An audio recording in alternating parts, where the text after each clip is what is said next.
નર્મદ સાહિત્ય સભા અને ગુજરાતી સાહિત્ય પરિષદના સંયુક્ત ઉપક્રમે આજે વિશ્વ પુસ્તક દિવસ આપણે અહીં અશ્વિનભાઈના સાનિધ્ય ઉજવવાના છીએ. આમ બહુ ગુજરાતી પ્રજા પુસ્તકો વાંચતી નથી. તમારા બાપા કઈ કઈ ચેકબુક ને પાસબુક જ ઓળખે. પુસ્તકોથી લગભગ દૂર ભાગતી પ્રજા છે અને જે સમય બચે એમાં લગભગ ટીવી પાસે જતી પ્રજા છે આપણી. પણ અનુભવે જો આપણે દરરોજ અડધો પોણો કલાક સરસ પુસ્તક વાંચીએ તો જેમ સાત્વિક ખોરાકથી આપણા શરીરને શક્તિ મળે તેમ સાત્વિક પુસ્તકથી આપણા મનને શક્તિ મળે. પુસ્તક એ મનનો ખોરાક છે.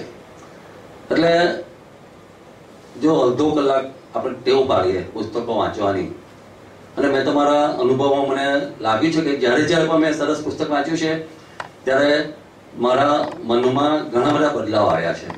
એટલે જે પેલું મનનું રિસાયકલિંગ થાય,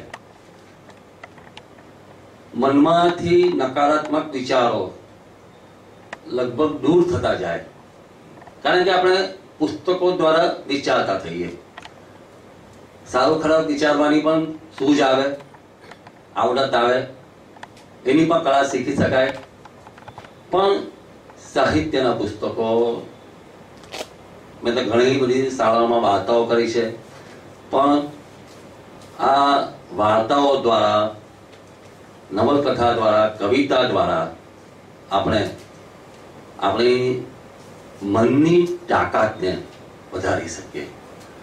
તો દોસ્તો, આજે અશ્વિનભાઈ અઢળક વાંચે છે.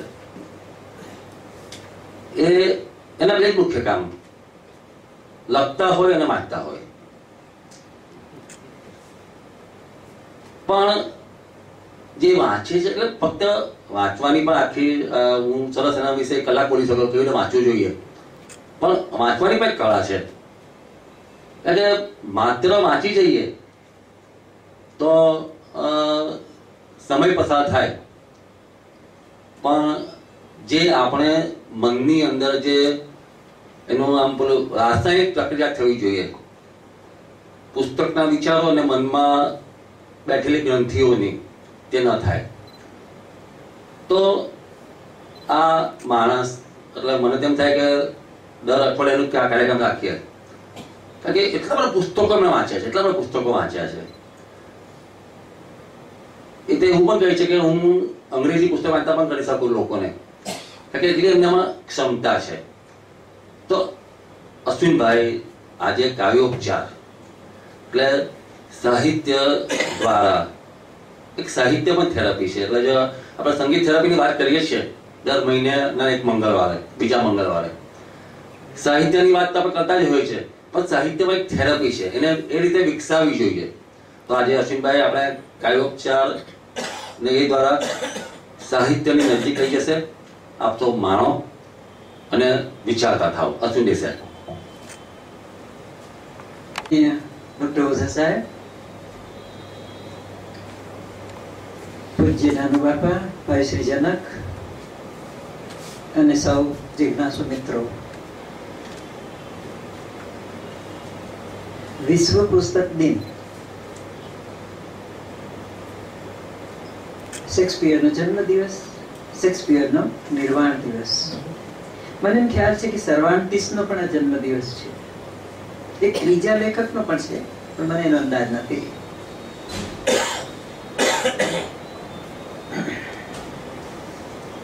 કાવ્યોપચાર શીર્ષક મેં એટલા ખાતર રાખ્યું છે કે થેરાપી, એની આગળ ઘણા બધા શબ્દો લાગે છે. Physiotherapy, psychotherapy, electrotherapy, aromatherapy, like that. જે કોઈ એક વસ્તુથી ખંડિત થયેલા સ્વાસ્થ્યને, બહારના કે અંદરના ટુકડાઓને સંયોજિત કરવાની જે ઉપયોગી પદ્ધતિ થેરાપી. હોલ નો અર્થ જ થાય છે ટુ હીલિંગ નો અર્થ જ થાય છે to whole, to make a whole. Healing કરવું એટલે શું કરવું? રૂઝવવું. ઘા રૂઝવીએ એટલે જયારે આમ ઘા પડ્યો હોય ત્યારે બે ભાગને રૂઝવવા.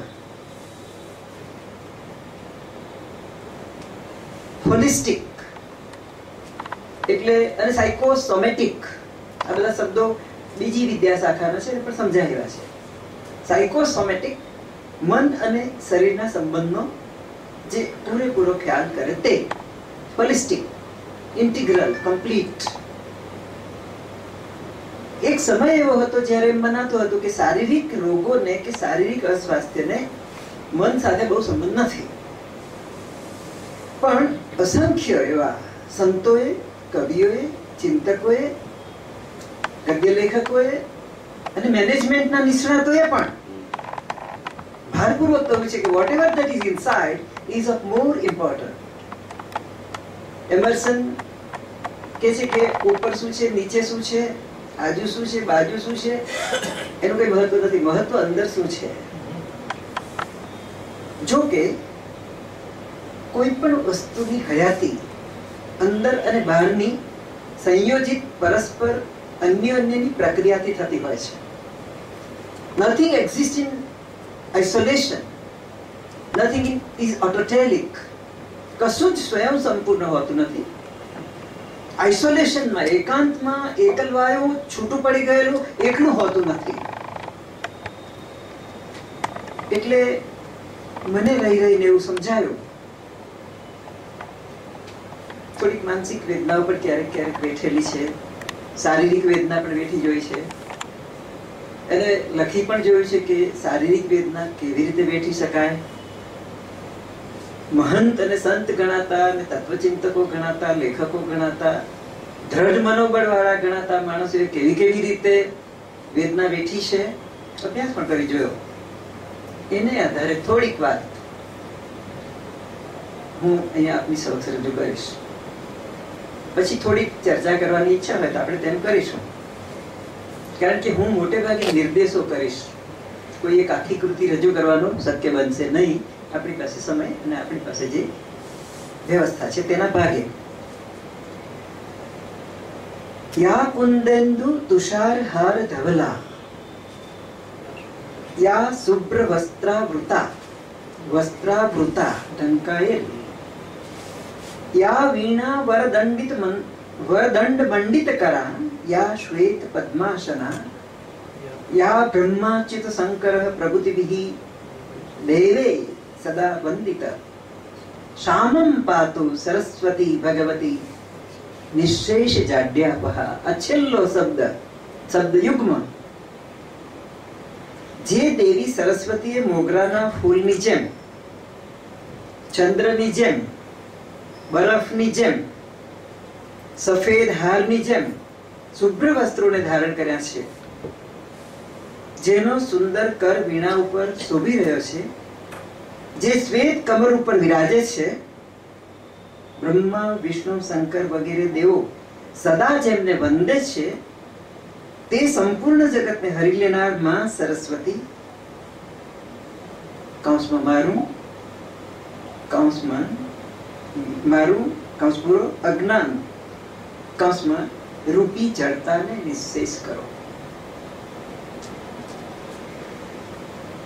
નિઃશેષ જાડ્યાપહ.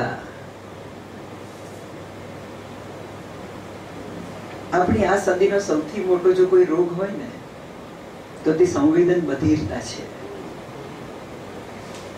સંવેદન બધિરતા એટલે જાણે કઈ લાગી જ નથી આવતું. જો કે બીજી તરફ મને તરત જ બીજો વિચાર આવે કે બહુ લાગી આવે છે ઘણા લોકોને તો, પણ સહન નથી થતું એટલે ગળે ફાંસો.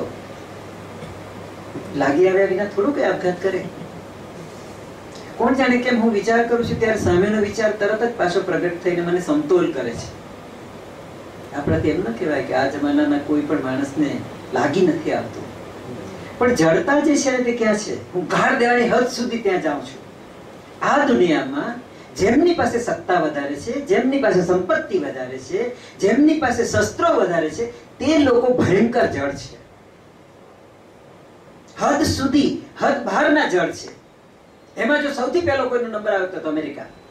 અત્યંત વિરોધાભાસોનો દેશ છે. બીજો નંબર આવતો હોય તો ઇંગ્લેન્ડ, અત્યંત વિરોધાભાસોનો દેશ છે. ત્રીજો જર્મની, ફ્રાન્સ. એ બધાના શસ્ત્રોના કારખાના ચાલવા જોઈએ એટલા ખાતર આતંકવાદ ચાલવો જોઈએ, અને એટલા ખાતર તમે ને હું કોઈ પ્લેટફોર્મ પર, કોઈ બજારમાં, કોઈ જગ્યાએ મરવાના છે.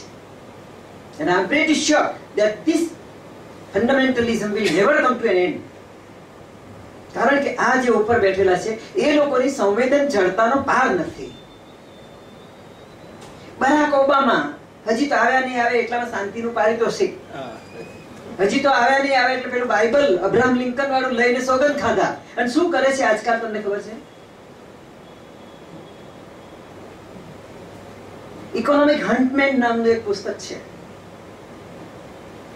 આ અમેરિકા પાસે 300-400 એવા માણસો છે કે જે દુનિયામાં ફરતા રહે છે અને ભૂગર્ભમાં શું છે, જળમાં શું છે, સ્થળમાં શું છે, ઉપર શું છે, નીચે શું છે, બધું જોતા રહેતા હોય છે. અને પછી એ બતાવતા હોય છે. ઉરુગ્વેને પૂછો, આર્જેન્ટિનાને પૂછો, એના પ્રધાનોને કહેતા હોય છે કે તમારે આટલું બધું છે, અમે તમને ખોદવામાં મદદ કરીએ, અમે તમને લૂંટવામાં મદદ કરીએ, અમે તમને કાઢવામાં મદદ કરીએ, અને અમે IMF ઇન્ટરનેશનલ મોનેટરી ફંડના પૈસા આપીએ,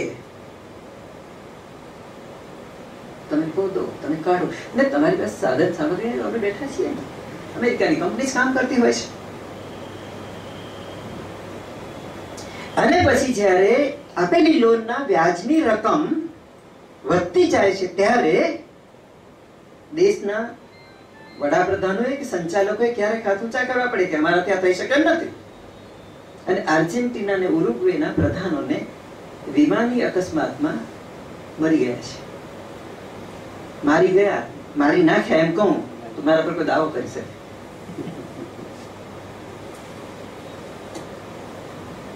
આ બધું આખી દુનિયામાં પ્રચંડપણે ચાલે છે. અને એમાં સૌથી વધારે ધનાઢ્ય દેશો જવાબદાર છે. એમની ક્રૂરતા જવાબદાર છે, એમની બાર્બરતા, જંગાલિયત જવાબદાર છે. પણ એ બધું હોય છતાં સંવેદનાનો એક બીજો મોટો રોગ જે છે એ વિચ્છિન્નતા છે. ઉમાશંકર જોશી જેવા જોશીને કહેવું પડે કે હું વિચ્છિન્ન છું. હે સાહેબ? એટલી બધી સંવાદિતાની અને રુજુતાની સાધના કરનારો માણસ એ જયારે એમ કે હું વિચ્છિન્ન છું ત્યારે ત્રીજું એક લક્ષણ છે. T.S. એલિયટે 2 કવિતા લખી છે. એકનું નામ છે ધી વેસ્ટલેન્ડ, વંધ્ય ધરા. એ તો 1925-30-35 ના કાળામાં લખાયેલી છે. હજી બીજું વિશ્વ તો બાકી છે. પહેલું વિશ્વયુદ્ધ થયા પછી જે યુરોપે તારાજી જોઈ, સંહાર જોયો, અને તેમાં મૂલ્યોનો સંહાર જોયો, એમાંથી T.S. એલિયટે લખ્યું વેસ્ટલેન્ડ, આ ધરતી નરી વંધ્યા છે. બીજું કાવ્ય લખ્યું હોલોમેન, ઘાસ ફૂસ નો માણસ, પોકળ માણસ. આ ઉપર બેઠેલા છે ને બધા ઘાસ ફૂસ ના માણસો છે, પોકળ માણસો છે. ઇન્દ્ર ખોટું નથી, ઇન્દ્રાસન જ ખોટું છે. ગુસ્સો કર્યાથી શું થાય? ગુસ્સાને, કોળીય પ્રકોપને, આપણા ઉકાળાને પણ સ્થાન છે. અને યુરોપની એની માટે શબ્દો વાપરે છે ડ્રાય એન્ડ સ્ટરાઇલ, સૂકી અને વાંજણી ભૂમિ. અને પેલો માણસ, હું જરા કેટલા ખાતર આ બધું કહું છું કે let us know our time, place. પહેલા આપણે આપણા સમયને ઓળખીએ, આપણા સ્થળને ઓળખીએ, કારણ કે philosophically speaking no one can think without having the reference time and place. સમયનો અને સ્થળનો સંદર્ભ જ્યાં સુધી તમે સાંકળો નહીં ત્યાં સુધી તમારી વિચારણાને એના પૂરા ડાયમેન્શન્સ, પરિમાણ મળે નહીં.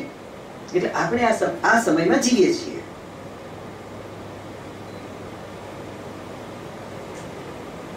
આશ્ચર્ય થશે, ધી હોલો મેન બહુવચન. T.S. એલિયટે કવિતા લખી. પછી એ જ શીર્ષક હેઠળ 1935 માં ધી હોલો મેન કોઈએ નવલકથા લખી, 1992 માં કોઈએ સાયન્સ ફિક્શન લખ્યું, 2011 માં novel London base crime thriller રચાય, અને 2000 માં સાયન્સ ફિક્શન રચાય. આ હોલો મેન બધાને જ પરથી ગયું. અંદર બધું ખાલી છે. કેમ? સમયનો ચહેરો ઓળખીએ આ સમયના ચહેરાને ઓળખવામાં હમણાં મને વધારે સંતાપ આપ્યો છે જેમ્સ માર્ટિને. ઇંગ્લેન્ડનો વૈજ્ઞાનિક. 1978 એણે કોમ્પ્યુટર સાયન્સ વિશે 100 જેટલા પુસ્તકો લખ્યા છે. એવડો મોટો વૈજ્ઞાનિક કે એણે ઇન્ટેલ કે જેટલી કોમ્પ્યુટર કન્સલ્ટન્સીઓ એ બધામાં એ પ્રથમ ક્રમે, અને એટલું બધું કમાયો છે કે એણે $50 મિલિયન પાઉન્ડ ઓક્સફર્ડ યુનિવર્સિટી દાન કર્યું છે, જે ઓક્સફર્ડ યુનિવર્સિટીના 900 વર્ષના ઇતિહાસમાં સૌથી મોટું દાન છે. 50 મિલિયન પાઉન્ડ એટલે ખબર નહીં કેટલા થતા હશે. 1 મિલિયન બરાબર 10 લાખ. મને આવડતું તો કરીને જ લાવત ને. પાઉન્ડ એને 80 ગુણો, 500 લાખ ને 80 ગુણો, 45 થી 50 કરોડ. હા 45 એ માણસનું 900 વર્ષમાં સૌથી મોટો દાતા તરીકે નામ છે. એણે પુસ્તક લખી the meaning of 21st century. શરૂઆતમાં એ પ્રતિજ્ઞા કરે છે કે હું તમને આ પુસ્તક મારા અનુભવ સંશોધન 30 વર્ષના પછી લખું છું. કોમ્પ્યુટર સાયન્સ અને કોમ્પ્યુટર ને મોબાઈલ વિશે 1978 માં એણે આગાહી કરેલી, અને તે વખતે એક પુસ્તક લખ્યું વાયર્ડ સોસાયટી.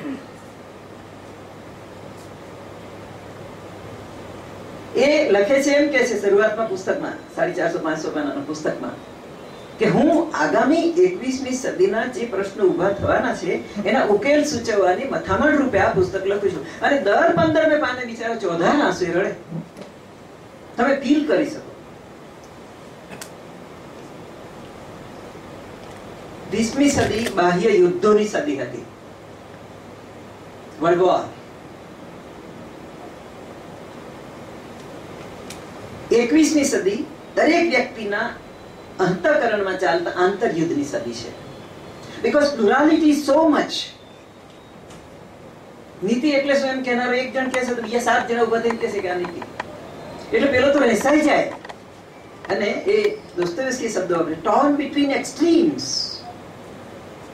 કુતરુતાને ગામ પણ કોરુતાને સીમ પણ. બિચારો કરે શું? રહેસાય. આંતરયુદ્ધની સદી છે. જરાક જોઈ લઈએ શું જૂઠું આવ્યું આપણી પાસેથી. નીત્સે નામના ફિલોસોફરે જર્મનીમાં ધ ગોડ ઇઝ ડેડ એમ કહ્યું. એ માણસે કોઈ દિવસ સડન ફિલોસોફી લખી નથી. એના ઉદ્ગારો છે 10 પેજ પણ બહુ જ પાવરફુલ ઉદ્ગારો છે. એનો એક ઉદ્ગાર માણસ જાતને હલાવી ગયો, ધ ગોડ ઇઝ ડેડ. અને એનો બીજો એક ઉદ્ગાર માણસ જાતને ટકાવી ગયો, the things that cannot kill you will make you stronger. જે ઘટના, જે આઘાત, જે બનાવ તમને મારી નથી શકતો એ તમને મજબૂત બનાવે છે. બે વાક્યોને સામસામા મૂકી જુઓ કે પ્રભુ તો જૂઠો આવ્યો તો જૂઠો આવ્યો. 14, 18, 35, 39 બે વિશ્વયુદ્ધ થયા. એ ગાળામાં, ત્યાર પછીના ગાળામાં સાર્ત્રને નોબેલ પ્રાઇઝ મળ્યું.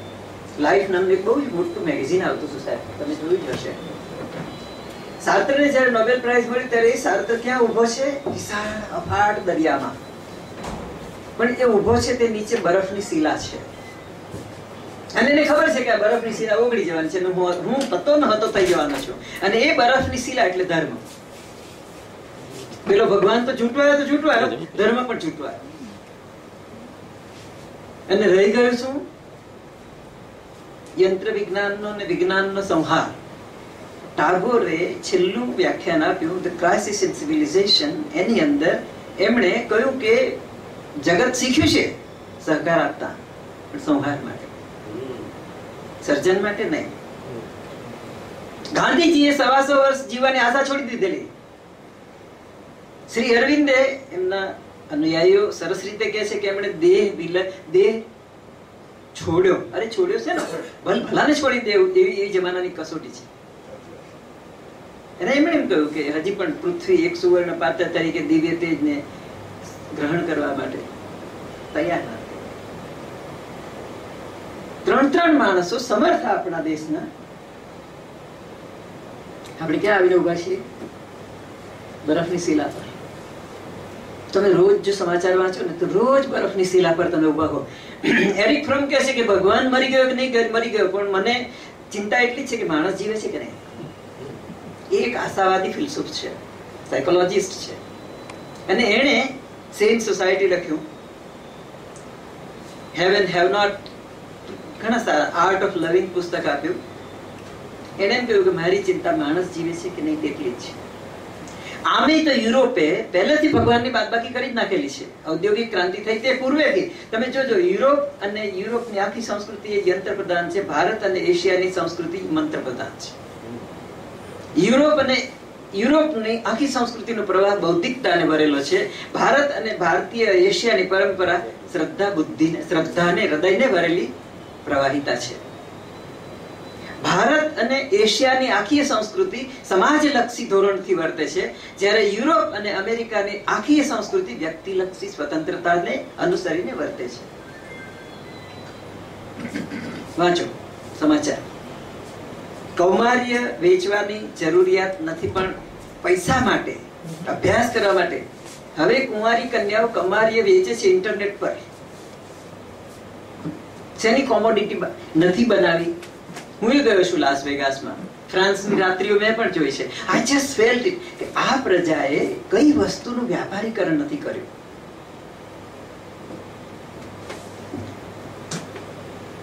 અમેરિકામાં છેલ્લે હમણાં શિક્ષકોને વિદ્યાર્થીને વશમાં રાખવા માટે પિસ્તોલ રાખવાની છૂટ આપી. કોણ કોને મારશે? યુરોપના દેશોએ કલ્યાણ રાજ્યના નામે પહેલેથી જ પરિવારનો તો ભાંગરો વાટી દીધેલો છે. અઢળક કર ઉઘરાવાના, અને પછી ઘરડા ઘર બાંધવાના, પછી નર્સની સેવા આપવાની, પછી દવા પૂરી પાડવાની. એટલે દીકરાની ફરજ જ કઈ રહે નહીં ને. દીકરો એમ સમજે કે તમે આટલો બધો ટેક્સ ભરે છે, સરકાર મા બાપ તમને બધું આપશે. અને બાપ એમ સમજે કે મારે તો સરકાર મા બાપ છે, તો તું 18 વર્ષે મારા ઘરમાં રહે, તો પછી પૈસા લાવ ને ભાડું આપ. ક્યાં રહ્યું પરિવાર? અને એ આજથી આગલા બિલ ક્લિન્ટનના સમયમાં 200 અબજ પરિવારના જતન માટે બજેટમાં ફાળવેલા સાહેબ. ખેર, જાપાનમાં નવી પેઢી ઘટતી જાય છે. પેલો બિહારમાં છે ને સુપર 30 વાળો આપણો આનંદ મેથેમેટિશિયન, એને જાપાને બોલાવીને કહ્યું કે તમે અમને 3000 ભારતીય યુવકો એવા તૈયાર કરી આપો કે જે અહીંયા આવે, રે, જાપાની શીખવાનું નહીં, અમે એને ભણાવીએ ને અમે એને રાખીએ. 3 જ વર્ષ નોકરી કરવાની, પછી રહેવું હોય તો રહે, નહીં તો ત્યાં જાય. જાપાન પાસે યુવકો નથી, એટલે એના કરતા કોરિયા આગળ નીકળી ગયું. આખા યુરોપની સ્થિતિ આ છે. આજ સુધી આપણે શું એક્સપોર્ટ કરતા હતા ખબર નથી, પણ હવે આપણે યુવાનોને એક્સપોર્ટ કરવાના થઈ રહ્યું છે. એટલે મને લાગે છે કે કાળની ગતિ પ્રમાણે જે વહેણ આવે ને એને જોતા શીખવું, બાકી એના વિશે ગમાણ બહુ રાખવા નહીં તો દુઃખી થવાનો વારો છે. કાળ દેવતા જેવડો કોઈ દેવતા નથી. કૃષ્ણ ભગવાન, શંકર કે રામ પણ નહીં. ન જાણ્યું જાનકી ના થયું એવું કામ કોઈ વસ્તુ પછી કોઈ. અને કાળની સલાહ, કાળની ભાત એને ઓળખો, સ્વીકારો.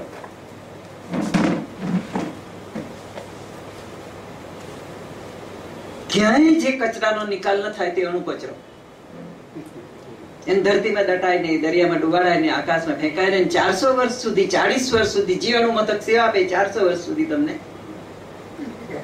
દાજરો આપશે. છૂટાછેડા, બળાત્કાર. તમે એમ નહીં માનતા કે અમેરિકામાં બળાત્કાર નથી થતા? કદાચ આંકડા એ પ્રજા ભારે હિંમત વાળી છે. પાછી બધું સંશોધન કરીને આંકડા બહાર પાડે જ પાડે. અમેરિકા અને યુરોપના દેશો એટલા બધા વિરોધાભાસના દેશો છે કે એની સહેલાઈથી નિંદા કરવાની મુશ્કેલ છે, સહેલાઈથી પ્રશંસા કરવાનું મુશ્કેલ છે. જેટલા ઊંડા જાવ તેટલી તમને ખબર પડે. ભાગ્ય કે દુર્ભાગ્ય, મને થોડી આંટા મારવાની તક મળી ગયેલી એટલે મેં જોયું. કોઈની પાસે જાણે કે શાશ્વત કોઈ મૂલ્યનો માપદંડ જ રહ્યો નથી. ખેર, આ જેમ્સ માર્ટિન કહે છે કે અતિવસ્તી, હવે પૃથ્વી નામની નારીની કેડ પર એટલા છોકરા છે કે જેટલા અંધેરી સ્ટેશન થી ચર્ની રોડ કે ચર્ચગેટ જવા માટે બારીએ ટીંગાય, બારણે ટીંગાય, ઉપર ચડીને બેસે ને અથડાય, એટલા છોકરા છે ધરતી પાસે. હવે બસ ખવડાવવાની શક્તિ નથી. એ જે વસ્તી છે એને જ કારણે ગરીબી છે, અને ગરીબીને કારણે જ આખું પોલ્યુશનનો પ્રશ્ન છે.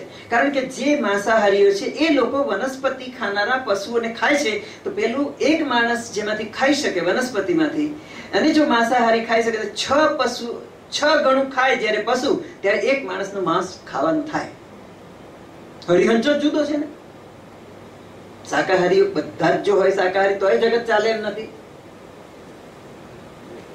એને એમ કહ્યું જેમ્સ માર્ટિનનું એક અવલોકન, આજ સુધી કોણ જાણે કેમ જાણે અજાણે આખી ઉત્ક્રાંતિનો ક્રમ કુદરતી પરિબળોના હાથમાં હતો સાહેબ. કઈ નદીનો પ્રવાહ બદલાઈ જાય, ધરતીકંપ થાય, સુનામી આવે, પણ કઈ ગોઠવાઈ જતું હતું 5-25 વર્ષે. ટેકનોલોજીનો માણસે જે ઉપયોગ કર્યો ને પછી જે ધરતીની આખી પંચતત્વની સાથે જે છેડછાડ કરી, એમાં ટેકનોલોજીએ છેડછાડ કરીને એને અવળા ચેતના તો કર્યા, પણ એ અવળા ચેતનાને પછી સવડા કરવાની એની પાસે તાકાત નથી જે પ્રકૃતિ પાસે હતી.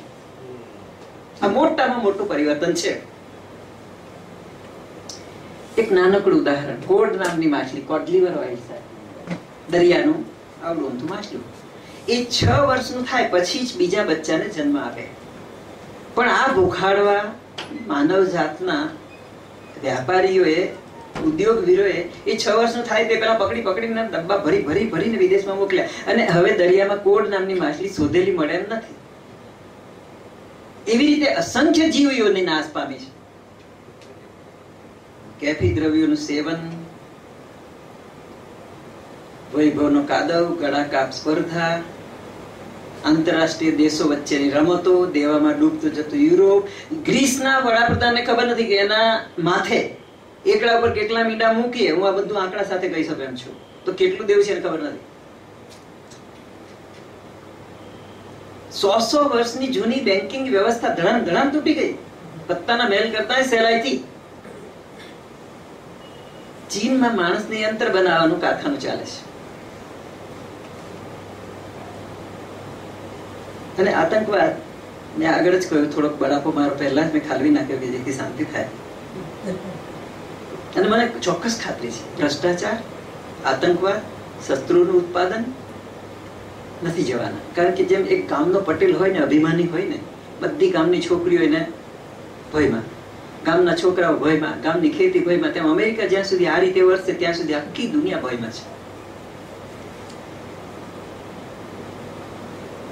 ઇતિહાસમાંથી માણસ કઈ શીખતો નથી, એટલું જ આપણે શીખીએ છીએ એવું પેલો કહે છે શોપેનહાવર.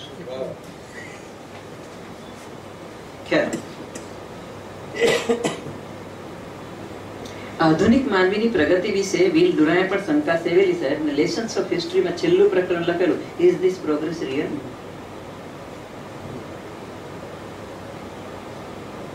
The God of technology will be able to save us? મોટાભાગના લોકો ના પાડે છે. અમેરિકા એટલો બધો સમૃદ્ધ દેશ લાગે છે અને કહે છે કે એનું જેટલું દેવું છે એટલું તો બીજા કોઈનું દેવું નથી. તો આ કેવી જાતની ઇકોનોમી? મારવાડી દેવાડી હોય તો જ સમૃદ્ધ કહેવાય, તેવું અમેરિકન છે. પવિત્રતા સ્ત્રી પુરુષના સંબંધમાંથી ગઈ, ચાલો પવિત્રતા નહીં હોય તો પ્રાણી તત્વ પણ ગયું. અને કોણ જાણે કેમ સજાતીય સંબંધોને કાયદેસર કરવાને કઈ કેવી જાતની પ્રકૃતિની વિરુદ્ધની આખી કુટુંબ ગયું. માણસને નામે સાવ નહીં નાખવા જેવું છે એમ મને નથી લાગતું કે એવું હોય. ધરતી છે ને ધારણ કરે છે.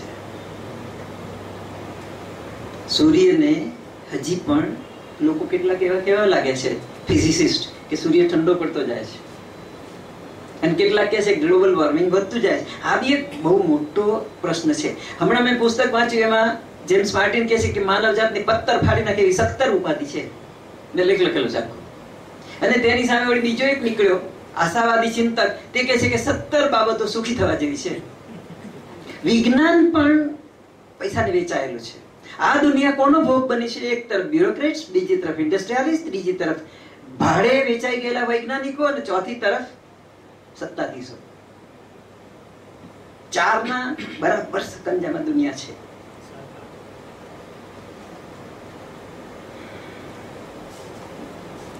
તો પછી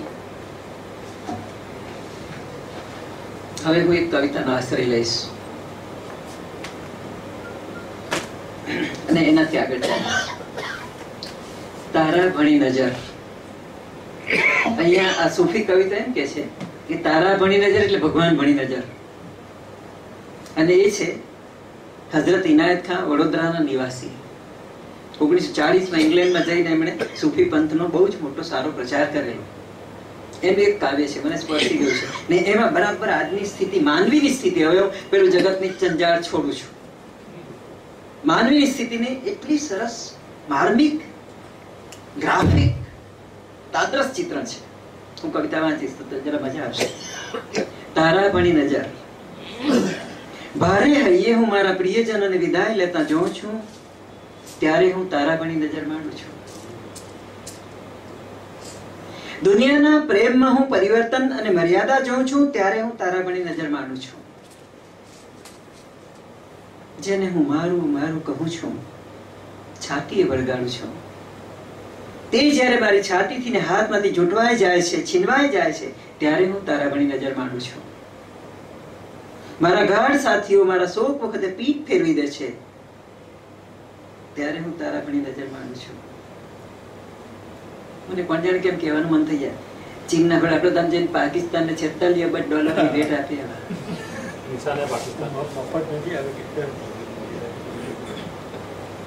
આપણા દેશ વિશે હું કેમ આટલી બધી અદેખાઈ કરવી જોઈએ? આ લોકો પાકિસ્તાન ને શ્રીલંકા ને ચીન ને અમેરિકા. દુનિયાના સંઘર્ષોથી મારા હાથ ભરાઈ જાય, ત્યારે હું તારા ભણી નજર માંડું છું. મારી ઉર્ધ્વ જાત મને ઉપર ઉચકે ને નિમ્ન જાત મને નીચે પછાડે, ત્યારે હું તારા ભણી નજર માંડું છું. હું સાચું કહેવાનો પ્રયત્ન કરું ને તે ખોટું નીવડે, ત્યારે હું તારા ભણી નજર માંડું છું. જીવનમાં બધું નિરર્થક લાગે અને હું કોઈ પારની વસ્તુ માટે ઝંખના કરું, ત્યારે હું તારા ભણી નજર માંડું છું. હવે એક એક પંક્તિ વિશે હું એક એક પુસ્તકની આંગળી ચિંતો જઈશ. ભારે હૈયે મારા પ્રિયજનોને વિદાય લેતા જોઉં છું, ત્યારે હું તારા ભણી નજર માંડું છું. ટાગોરના 6 સ્વજનો ટૂંકા ગાળામાં અવસાન પામ્યા હતા. એ વખતે ટાગોરે લખેલા પત્રો એનો સંચય થયો છે, એનો ગુજરાતીમાં પણ અનુવાદ થયો છે. નિરંજન ભગત એની પ્રસ્તાવના સરસ લખી છે અને એનું શીર્ષક છે તો ભલે તેમ થાવ. સ્વજનની વિદાય થાય ત્યારે એ પુસ્તક વાંચવા જેવું છે. મેં તો ઝેરોક્સ કઢાવીને જ્યાં જ્યાં મને એમ લાગે કે અહીંયા કઈ આ ભોંય કઠોર નથી ને પછી એવું છે પાણી છાંટ્યું ઝેરોક્સ થી. દુનિયાના પ્રેમમાં પરિવર્તન અને મર્યાદા જોઉં છું, ત્યારે હું તારા ભણી નજર માંડું છું. You Brutus too. કેટલી બધી ટ્રેજેડીઓ છે માનવ સંબંધોમાં, જે દ્રોહ છે એના જ પરિણામે સર્જાયેલી છે. જેને હું મારું મારું કહું છું, મારા હાથમાંથી છીનવાઈ જાય છે. વાંચો વિક્ટર ફ્રેન્કલને, મેન સર્ચ ફોર મીનિંગ. વિયેનાનો ડોક્ટર, ઓસ્ટ્રિચ, પેલા નાઝીઓની કેમ દરરોજ સવારે ઉઠીને સિસોટી વાગે એમ થાય કે હમણાં મને ભરી લઈ જશે ને ગેસમાં ચેમ્બરમાં નાખી દેશે. એવી રીતે 3 વર્ષ જીવ્યો. પત્ની ગઈ સગર્ભા, પિતા ગયા, માતા ગયા, અને એની જે પુસ્તકની એક હસ્તપ્રત હતી તે પણ હું હવે બાળી મૂકી. અને છતાંય માણસ ટક્યો, જીવ્યો અને એને એક આખી થેરાપી આપી, જે વિયેનાના પેલા 2 સંપ્રદાય કરતા, સાયકોલોજીના એડલર યુંગ અને ફ્રોઈડ કરતા જુદી, લોગો થેરાપી. વિક્ટર ફ્રેન્કલ, એનો એક આખા પુસ્તકનો જ પરિચય કરવા જેવો છે તો 125 પાનાનું જેમ તેમ. પણ એણે એમ કહ્યું કે માણસની પાસે એક વિકલ્પ બચ્યો છે. ગમે એવા ખરાબ સંજોગોમાં પણ, અમેરિકા આટલું બધું ગમે તેવું હોય, પણ મારી પાસે મારા વલણને બદલવાની મારી સ્વતંત્રતા છે. અમેરિકા ઝૂંટવી ન શકે. વિલિયમ જેમ્સ એમ કહ્યું કે દુનિયામાં બીજું કાંઈ બદલાય ન બદલાય એ જુદી વાત છે. તમે તો તમારી જાતને બદલી શકો, તમારા વલણને બદલી શકો, અને તમે જો તમારા વલણને બદલી શકો તો તમને હંમેશા ક્યાંક ને ક્યાંક કોઈ એવો આશ્રય મળશે જે તમને ટકવા માટે પ્રેરણા આપશે. અને પછી એને કહ્યું છે કે કરવા જેવું કામ, ચાહવા જેવી વ્યક્તિ અને જીવવાનો હેતુ, આ 3 જો મળે તો મેન સર્ચ ફોર મીનિંગ થાય. બહુ જ અદ્ભુત પુસ્તક છે. 30 કરોડ નકલ વેચાય છે. અને આ યુરોપની એક બીજી ખાસિયત છે, એક સારું પુસ્તક થાય ને એટલે 30 ભાષામાં અનુવાદ થાય. પેલો લેખક તો એક જ પુસ્તકમાંથી નિહાલ પછી જિંદગીભર લખી શકે.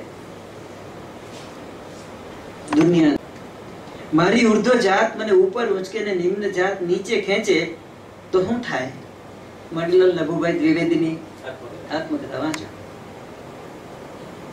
આજે મેં મારે ત્યાં આવનારી મરાઠણ નોકરડીને પણ ન છોડી, એટલે કામના ઉપભોગ માટે ન છોડી એમ. અને છતાંય વેદાંત પરના એમના અભ્યાસ, એમની કવિતાઓ, એમની પ્રભુ ભક્તિ, કોણ જાણે માણસ કેવા શેનું મિશ્રણ છે. ઉર્ધ્વ જાત ઉપર ખેંચે, નિમ્ન જાત નીચે પછાડે, એમાં જ તો માણસનું ગૌરવ છે ઉભા થવામાં. સાચું કહેવાનો પ્રયત્ન કરું ને ખોટું નીવડે ઇડિપસ ધ રેક્સ વાંચો. હું આ બધા રેમેડી સૂચવું છું જેના કહે કે આ થેરાપી છે. ઇડિપસ ધ રેક્સ વાંચો. નિરંજન ભગત કહે છે કે ભલભલા માણસનો નીતિનો નશો ઉતારવો હોય તો એને ઇડિપસ ધ રેક્સ વંચાવો. એવું કયું પ્રાણી કે જે સવારે 4 પગે, બપોરે 2 પગે, સાંજે 3 પગે ચાલે? બીજું કોઈ નહીં, માણસ ને તે બીજો કોઈ નહીં, ઇડિપસ. કોઈ વાર એનો પરિચય ફિલ્મ પણ છે બહુ જ સરસ. જીવનમાં બધું નિરર્થક લાગે અને કોઈ પારની વસ્તુ માટેની ઝંખના કરું. હંમેશા મૃત્યુ અને પ્રેમ બેની વચ્ચેનો સંઘર્ષ અને પ્રેમનો મૃત્યુ પરનો વિજય. કેટલા બધા કાવ્યો છે દુનિયામાં. સાવિત્રી છે, ડિવાઇન કોમેડી દાંતેનું છે, ઓકે.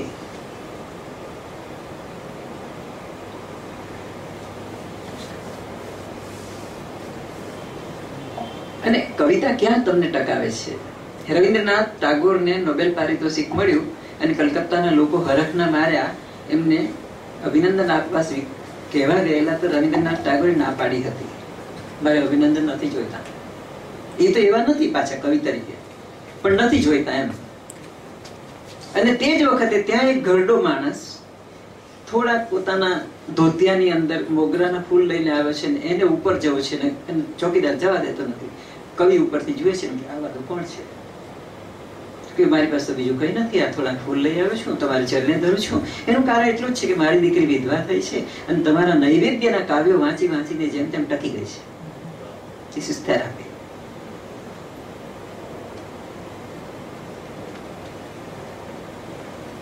રવિન્દ્રનાથે ન હન્યતીની લેખિકાને બરાબર લોગો થેરાપી પૂરી પાડી છે. પ્રેમભાઈ નિષ્ફળ નીવડી ને જેને પત્ર લખ્યો છે અદભુત. મેં કોઈ કદાચ અહીંયા વાંચ્યો છે, હું બહુ વધારે સમય નહીં લઉં, પણ એમણે એક બીજી વસ્તુ શીખવી. મરણ વખતે, મારા મરણ વખતે તું કેવી રીતે વર્તીશ? અન્નમ પ્રેમ કહેવાય. કે છે રોગ પકડ કરી મારા આત્માને ધરતી તરફના બંધન પર પાછો ખેંચવાનો પ્રયત્ન ન કરીશ. પછી સરસ જવાનું અવશ્યમ ભાવી છે તો જનારને શાંતિથી વિદાય આપવી.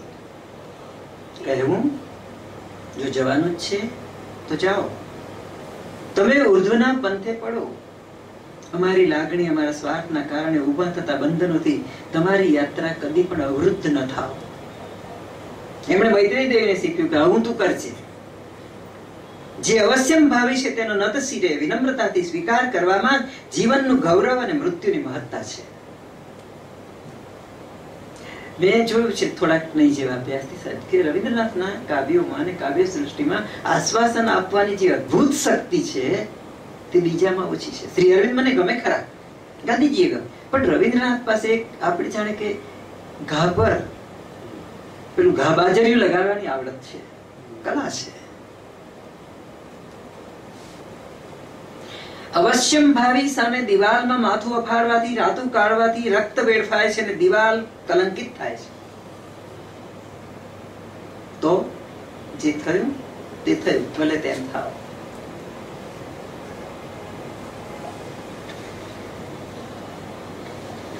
મેં એક પ્રયોગ કરેલો છે, એની વાત છેલ્લે કરીશ.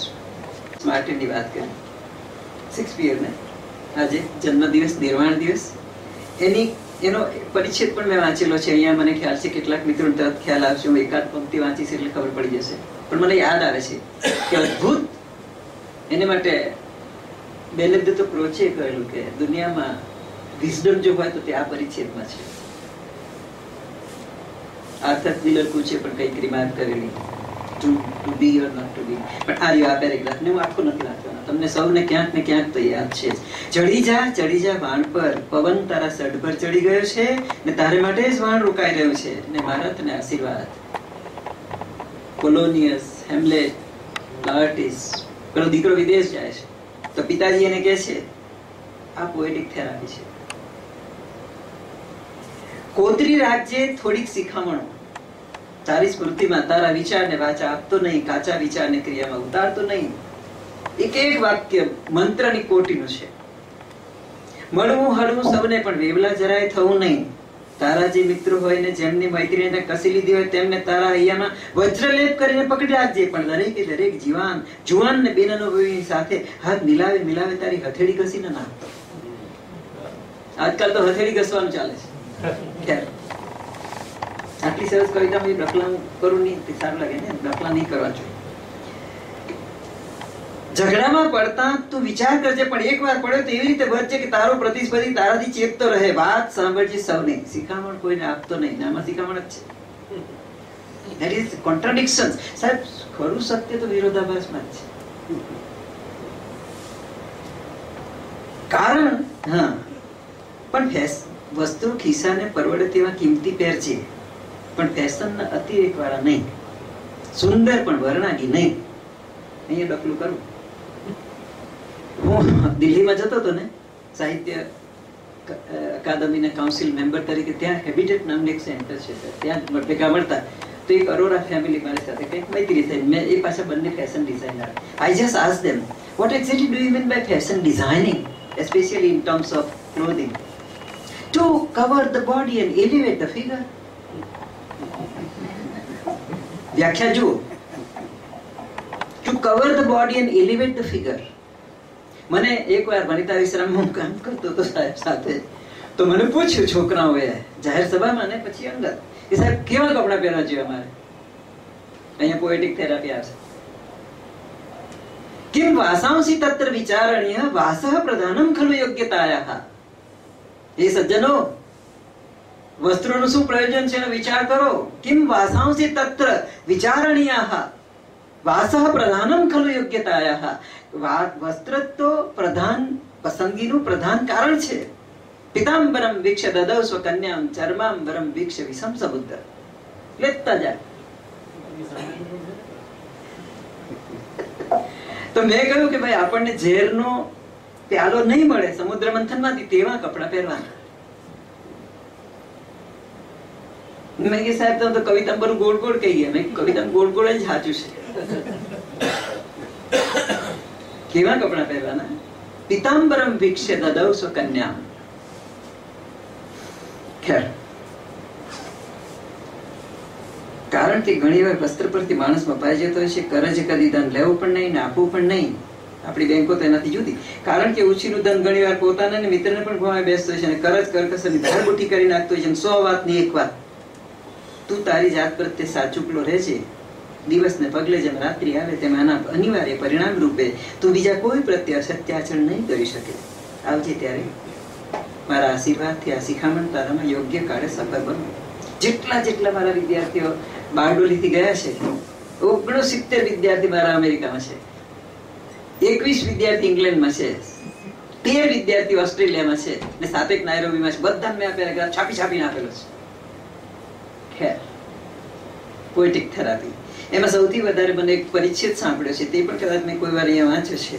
રોમા રોલાનો દિલીપ કુમાર રોયે લીધેલો ઇન્ટરવ્યુ. હું અહીંયા સાહિત્ય કહું ને કાવ્ય કહું એટલે તત્વચિંતન, વિજ્ઞાન, બધું જ, ફિલોસોફી, ગદ્ય, પદ્ય, મને જે પ્રાણ શ્વાસ પૂરો પાડે તે. તો દિલીપ કુમાર રોયની વિભૂતિ હતા એ પણ. એણે 5 માણસોની તીર્થ સલીલમાં ઇન્ટરવ્યુ લીધા, એમોંગ ધી ગ્રેટ. અને એમાં રોમા રોલાએ જે એક પેરેગ્રાફ આપ્યો છે આપણને, અદ્ભુત પેરેગ્રાફ છે. એમાં એટલું જ કહે છે, પેલા દિલીપ કુમાર રોયને પૂછે છે કે કઈ કામ તો આગળ વધતું નથી. એટલે રોમા રોલા કહે છે, તો પછી આપ શું કહેવા માંગો છો? આખો પેરેગ્રાફ નહીં વાંચો, સંકેત કરીને ખસી જઈશ. હું માત્ર એટલું કહું છું કે અન્યાય, અવિચાર અને અસત્યની વિરુદ્ધ આપણે ચાલુ યુદ્ધ માંડીએ, પછી જે થવાનું તો થશે. હું તો આ વસ્તુ ચોક્કસ માનું છું, કારણ કે મારું અંતર મને કહે છે કે માણસનું દુઃખ દૂર કરવું એ એક સર્જન છે. અને જ્યારે મૈત્રેયી દેવી પ્રેમમાં નિષ્ફળ નીવડ્યા અને જ્યારે ટાગોરે એમને પત્ર લખ્યો ત્યારે એટલું જ કહ્યું હતું કે જેમ તું કવિતા સર્જે છે ને તેમ એક ઘરનું સર્જન કરજે, હું આવીશ તારે ત્યાં વારંવાર. ટાગોર પોતાની જિંદગીમાં કહેવાય છે કે એક થી બીજી વાર એક માણસના ઘરે ગયા નથી, મૈત્રેયી દેવીને ત્યાં 4 વાર ગયા છે. અને એનું એક ઉત્તમ પુસ્તક છે ગુરુદેવ અમારે આંગણે, અને બીજું ઉત્તમ પુસ્તક છે, વાંચજો જ વાંચજો, સ્વર્ગની લગોલગ અથવા અડવડ, પણ બંને પુસ્તક સ્મરણ રૂપે લખાયેલા છે. એમાં મૈત્રેયી દેવીના પિતાજી સુરેન્દ્રનાથ દાસગુપ્તા પૂછે છે કે મને માર્ગ બતાવો, માર્ગ બતાવો. તે રવિન્દ્રનાથ કહે કે તમને કોને કહ્યું કે મને માર્ગ મળી ગયો છે? બધાએ પોતાનો માર્ગ શોધવાનો છે. ઘૂંટણ છોલ્યા વગર ચાલતા આવડતું નથી. અને કોઈ પારિતોષિક મળે કે ન મળે, પણ ઘૂંટણ છોલ્યાનો ડાઘો ઘૂંટણ પર રહે પારિતોષિક છે.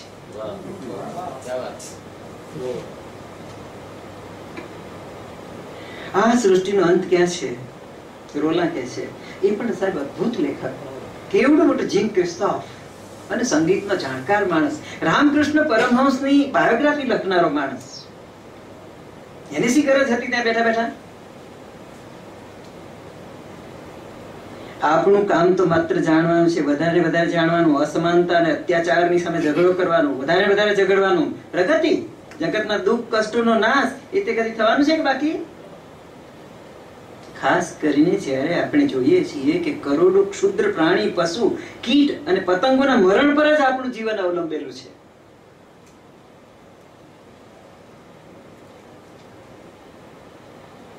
કદાચ દુઃખ થોડું ઘણું થશે પણ પાછળથી. હવે આટલું કે તો કેટલું સારું લાગે, પાછળથી.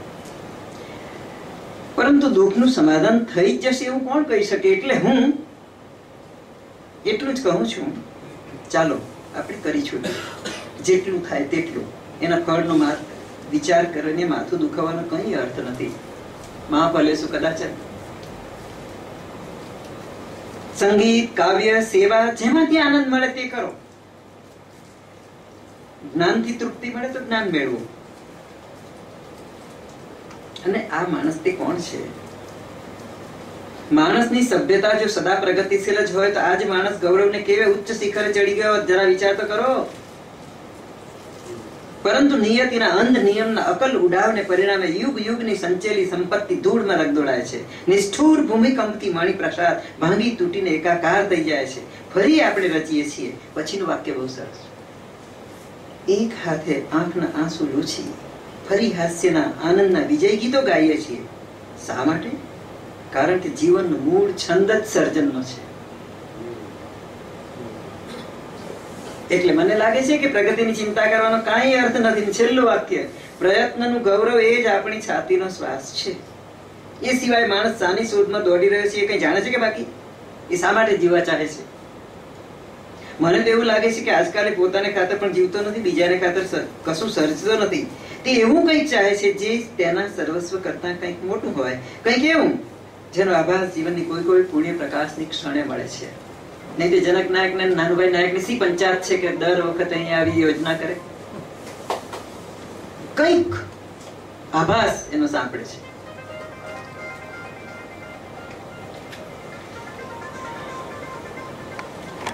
વારંવાર અહીંયા બોલે છું, my aspiration to the Lord has taken the form of a beautiful rose. પણ રવિન્દ્રનાથની 3-4 પ્રાર્થનાનો નિર્દેશ કરીશ, કારણ કે બરાબર હિલિંગ ફેક્ટર છે. અંતરમમ વિકસિત કરો, બધા જાણે છે. મેં તો એનો સંચય કરેલો છે. અને મારો પ્લાન જ મેં જનકબેન સવારે વાત કરી, કાવ્યોપચાર નામનું પુસ્તક લખવાનું છે, બધું ભેગું કરી કરીને. પણ આ બહુ અદ્ભુત પ્રાર્થના છે. બલ દાવો મોરે બલ દાવો, પ્રાણે દાવો મોર શક્તિ. બંગાળી પણ એટલું સરસ છે, છતાં હું ગુજરાતી વાંચી લઉં. બળ આપો મને બળ આપો, હૃદયનું સર્વસ્વ લૂંટાવીને તમને પ્રણામ કરવા, સરળ સુમાર્ગે ભ્રમણ કરવા, બધા અપકાર માફ કરવા, બધા ગર્વનું દમન કરવા, કુમતીને અવગણવા, મારા પ્રાણમાં શક્તિ આપો. આપણી આસપાસના લોકો કેટલી બધી કુમતી કરતા હોય છે. આ સરસ જેવો બ્રિજ બાંધ્યો તેના પર થૂકવાળા તો થૂકી જ ગયા. હવે એને સવારના પહોરમાં આપણે છાપામાં ફોટો જોઈને ગાળ દઈએ, એમાં આપણું શું થાય? કુમતીને માફ કરવા બળ આપો. ક્ષમા મનુષ્ય વીરસ્ય નહીં, માનસ માત્રનું ભૂષણ છે. સરસ છે. તમને હૃદયથી ઓળખવા, તમને જીવનમાં પૂજવા, તમારા મારા ચિત્તનું વાસસ્થાન શોધવા મારા પ્રાણમાં શક્તિ આપો. સંસારનો તાપ સેવા, ભવના કોલાહલમાં રહેવા, નિરવપણે ભક્તિ કરવા મારા પ્રાણમાં શક્તિ આપો. તમારી વિશ્વ છબીમાં તમારા પ્રેમ રૂપને પામવા, ગ્રહ તારા શશી રવિમાં તમારી આરતી જોવા મારા પ્રાણમાં શક્તિ આપો. વચન અને મનથી પર એવી તમારી જ્યોતિમાં ડૂબી જવા, સુખ દુઃખ લાભ નુકસાનમાં તમારી વાણીને સાંભળવા મારા પ્રાણમાં શક્તિ આપો. અને આ આખી પ્રાર્થના મૈત્રેયી દેવી ન અન્યથી નવલકથામાં ઉતારે છે. બલતાઓ બલતાઓ. હું જરાક ખસી બેસીશ ત્યાં, મને એમ લાગે છે ટકાસી ને મારાથી સંચયથી લખાયેલું છે.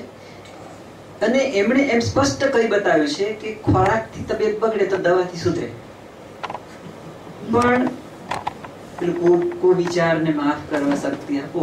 તેમ સડેલા વિચારથી જો તમારું સ્વાસ્થ્ય ચિત્તનું બગડે તો એને સુધારવા માટે તપ જ કરવું પડે. 750 પાનાનું પુસ્તક અદ્ભુત છે. એમાં એક પ્રકરણ છે પોએટિક થેરાપી. એને આધારે મેં લેખ પણ લખેલો, છાપામાં 1-2 વાર આવી પણ ગયો છે, એટલે એના પર હું ભાર નહીં મૂકું. એમાં એટલું જ એને કહેવું છે કે જીવનની કેટલીક ક્ષણો એવી હોય છે કે જયારે તમે કઈ ના આવડે તો લખી નાખો, ફૂંકી મારો લખીને. કેટલા બધા લોકોએ કેટલું બધું ફૂંકી મારેલું છે. તમે એમ કહો કે ગાંધીજીએ નહીં, અરે ગાંધીજીએ પણ, હમણાં મારા હાથમાં એક ચોપડી આવેલી છે, જબરી સાહેબ, તંદુરસ્ત ચોપડી એટલે જાડી. Brahmacharya, Gandhiji and his woman associates. Brahmacharya, Gandhiji ને એમની 7 વુમન એસોસિએટ એટલે સ્ત્રી સાથીઓ, બીજું ખરાબ શબ્દ નહીં વપરાય. એમાં ગાંધીજીએ કસ્તુરબાને ડાકણી, સંકણી, ઉપજા એવું બધું લખેલું છે. અને છતાં એનો લેખક કહે છે કે ઘણા બધા પત્રો તો ગાંધીજી કબચાઈ કાઢેલા છે. સત્યના પ્રયોગોમાં અસત્યના પ્રયોગ નહીં હોય તો સત્યના પ્રયોગ થાય જ નહીં. અને સત્ય કઈ એ સહેલું થોડું છે. આપણે જાત વિશે કહેવા બેસીએ ત્યારે શરૂઆત સત્યથી કરીએ અને એનો અંત તો અસત્યથી જ આવે. એટલે ગુણવંત સાહેબ કહે છે કે હું લખીશ તે સાચું લખીશ, પણ સાચું છે તો બધું નહીં લખું. ચતુર માણસ should not be ચતુર સાહેબ. એટલે ગુણવંત સાહેબ આવી રીતે ચતુરાઈ કરે તો આપણે એને ફિલસુફ નહીં પણ કહીએ. લખો. મણિભાઈ નવુભાઈ દ્વિવેદી અમારે શું ખોટા છે? નર્મદ શું ખોટો છે? એની જેને જે આવડ્યું તે રીતે કર્યું. આપણે માટે જેને જે કંઈ કર્યું તે આદરનો પાત્ર. એની હાવ એ પુસ્તકમાં એમ કહે છે કે do not hook on heroin, hook on Homer. તમને ઊંઘ ન આવે તો હોમર વાંચો, હેરોઇન નહીં. હેરોઇનના જે બંધાણીઓ છે અમેરિકામાં, તે લોકોને ત્યાંના તબીબોએ સિદ્ધાર્થ વાંચવા આપી છે, હોમર વંચાયો છે. અને પોએટ્રી થેરાપી અને પોએટ્રી ધ હીલર નામના 2 ગ્રંથો ડોક્ટર લીડીએ લખ્યા છે, જે એમડી પણ છે, સાહિત્યનો ઊંડો અભ્યાસી પણ છે. કોઈક વાર આ ગ્રંથોનો પરિચય આપણે મેળવીશું. કવિતા અંતરાયોને હટાવે છે, એની શક્તિ છે. કવિતામાં એવું કંઈક છે જે અંતરાય, દિવાલ સહન કરી શકતી નથી. ભરૂચમાં એકવાર એક દંપતી લડતું ઝઘડતું કોર્ટમાં પહોંચ્યું છૂટાછેડા લેવા. ત્યાં કોઈ કોકિલાબેન વ્યાસ કરીને જજ હતા, પટેલ કે વ્યાસ. તેમણે બંનેને કહ્યું કે હું તમને સ્વામી નામની ફિલ્મની ટિકિટ આપું છું, જાઓ બંનેને જોઈ આવો અને કાલે મને રજૂ કરો તમારી જે અહેવાલ હોય તે. તો બંને છૂટાછેડાનો કેસ ખેંચી લીધેલો. આ ઇતિહાસ છે એટલે કહું છું. સાન ફ્રાન્સિસ્કોમાં અલ્કાની હોસ્પિટલમાં ધ રોડ નોટ ટેકન. આપણી જિંદગીમાં નથી ચૂકી જતા કે મારે થવું હતું તો સર્જન, હું તો થઈ ગયો શિક્ષક, ને મારે થવું હતું એન્જિનિયર, હું તો થઈ ગયો તલાટી. Road not taken. અને ક્યાંથી ક્યાં માણસ શું મેળવે છે, ક્યાંથી ક્યાં માણસ શું મેળવે છે. અનિરુદ્ધ બ્રહ્મભટ્ટની મારા પરમ પ્રિય અને પૂજ્ય ગુરુ, મેં બહુ જ સેવા કરી છે લ્યુકેમિયાના દિવસોમાં. અમે જયારે ભણતા હતા ને ત્યારે એમ કે એક હું ભાષણ કરું, 2 છોકરા છોકરીઓ પ્રેમ કરતા અને ભાગી ન જાય, મારું ભાષણ નકામ લો. એટલું શક્તિશાળી ભાષણ. તો દુર્ગાના વિવાહ નહોતા ગોઠવાતા. તો સાહેબે પૂછ્યું કેમ દુર્ગા આમ કેમ થાય છે? તો કે સાહેબ ગ્રહ નડે છે એવું બધા કહે છે, જ્યોતિષી કહે છે. તો કે ગ્રહ આપણને નડે, આપણે ગ્રહને નડીએ, આપણે ગ્રહને નડીએ. ડિગ્રીનું સર્ટિફિકેટ કોઈ વિદ્યાર્થીએ દિવાલ પર ટાંગેલું જોયું તો કે એને ચરણે રાખો, ઉપર નહીં ટાંગો. અને એ પછી કહેતા હતા આંખ ગઈ કાન ગયા. અશ્વિન ચોથે ઘેરે સંત વધાર્યા છે, એમના પગલા કરાવો. હવે ગ્રહ કોને નડ્યો એમ મારા મનમાં મને ચાલે, મેં ડાયરી લખી. મને શાંતિ નિકેતનમાંથી ટાગોરના પરિચ્છેદ વાંચી સંભળાવો. અદ્ભુત પરિચ્છેદ છે. તમને કોઈ પણ સુખ દુઃખની ઘડીમાં ભગવદ ગીતા કેટલું આશ્વાસન આપે હું જાણતો નથી, પણ ટાગોરના શાંતિ નિકેતનના પહેલા ભાગના નિબંધો એટલું આશ્વાસન આપે કે જેટલું પત્ની પ્રિયા કે કોઈ ના આપી શકે. કદાચ હું બેનું મૂલ્યાંકન નથી કરતો.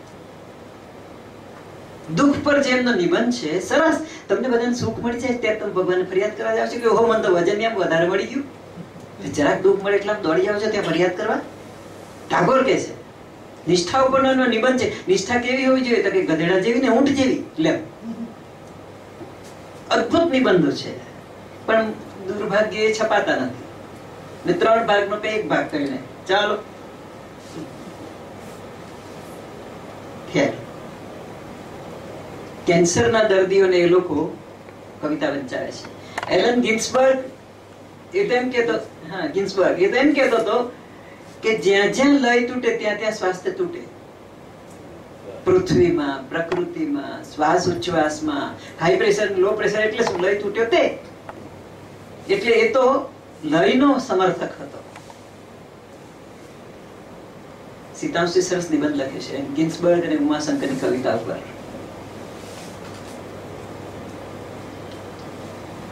એરિસ્ટોટલે કહેલું કે થાર્સિસ હું નામું નહીં કરું, એનો સિદ્ધાંત એટલો જ હતો કાંટો કાંટાને કાઢે. બહુ ગરમી પડતી હોય મે મહિનાની ત્યારે આઈસ્ક્રીમ ખાવા મજા નથી, થોડી ગરમ ગરમ ચા પીઓ. ઝેર ઝેરને મારે.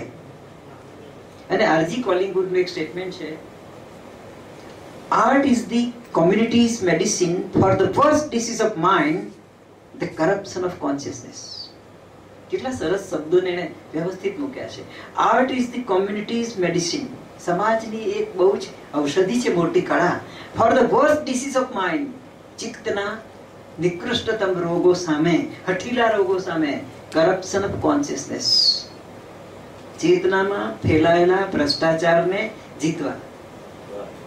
મારી પાસે એક આખી લગભગ 34 કવિતાની યાદી છે જે પોએટિક થેરાપીમાં છે અને અંગ્રેજીમાં છે, અને એના મેં અનુવાદ શરૂ કરેલા છે. એમાં 8 કવિતા છે ઇન્સોમ્નિયા, અનિદ્રાનો રોગ થાય ત્યારે શું, કઈ કવિતા વાંચવી. એમાં વિલિયમ વર્ડસવર્થની ટિન્ટન એબી આવે છે, જ્હોન કીટ્સની ટુ સ્લીપ આવે છે, લા બેલા દામ સાંસ મર્સી જ્હોન કીટ્સની આવે છે, સુંદર સ્ત્રી લા બેલા દામ સાંસ વિનાની મર્સી દયા વગરની સુંદરી.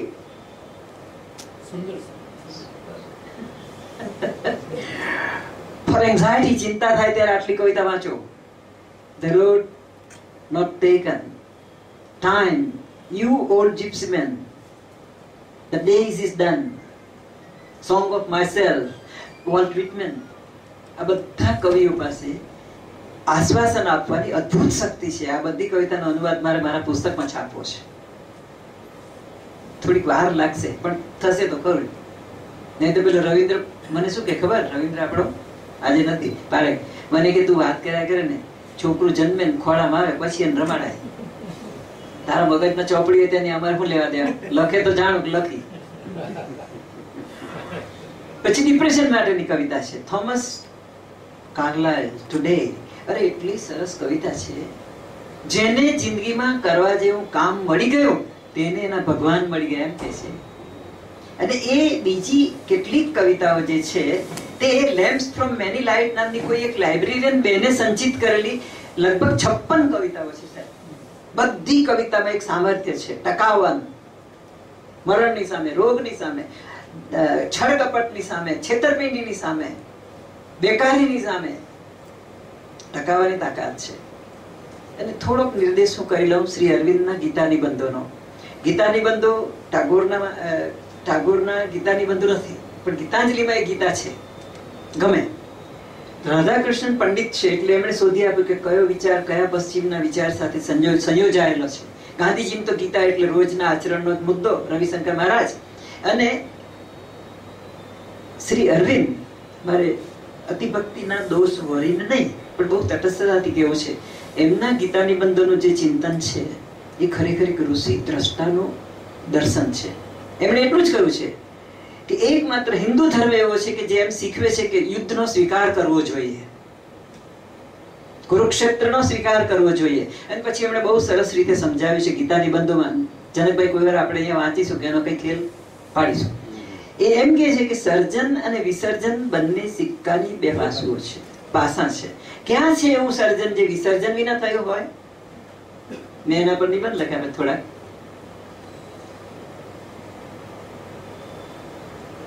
કુમારી કન્યાનું કૌમાર્ય હનન ન પામે તો એ માતૃત્વને નહીં પામે.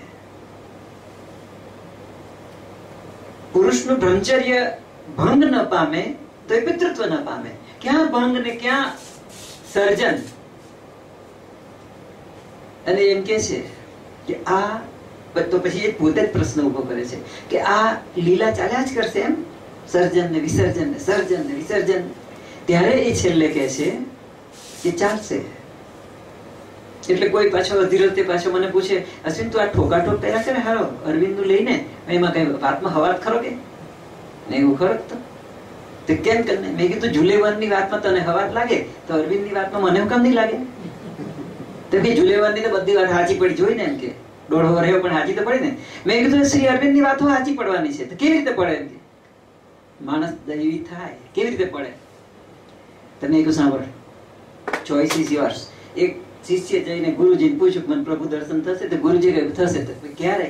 તો કે આ વૃક્ષ જે આપણે બેઠા છીએ એના ઉપર જેટલા પાંદડા છે ને એટલા યુગો જશે પછી થશે. ઓહો હો હો, આટલા બધા યુગ પછી? એટલે એને તો આપણે પલાટીમાં આવી જ નથી ભાઈ, ચાલ્યા. Choice is yours. બીજો શિષ્ય ગયો, એને પ્રભુને ગુરુજીને પૂછ્યું મને પ્રભુ દર્શન થશે? તો કે થશે. ક્યારે થશે? તો કે આ જંગલમાં જેટલા વૃક્ષો છે એ જંગલના વૃક્ષોના જેટલા પાંદડા છે તેટલા યુગો જશે પછી તને થશે. એટલે પેલા પર થશે ખરું ને? તો કે થશે. તો કે મારી પલાઠી. Choice is yours. રમૂજી વાત છે પણ ધૈર્ય તપસ્યાની અંદર ધૃતિ. હમણાં ભૂમિપુત્રમાં વિનોબાજીનો એક લેખ આવે છે ધૃતિ ઉપર. આ વિનોબાજીના જે લેખો હોય છે ને ભૂમિપુત્રમાં અદ્ભુત લેખ હોય.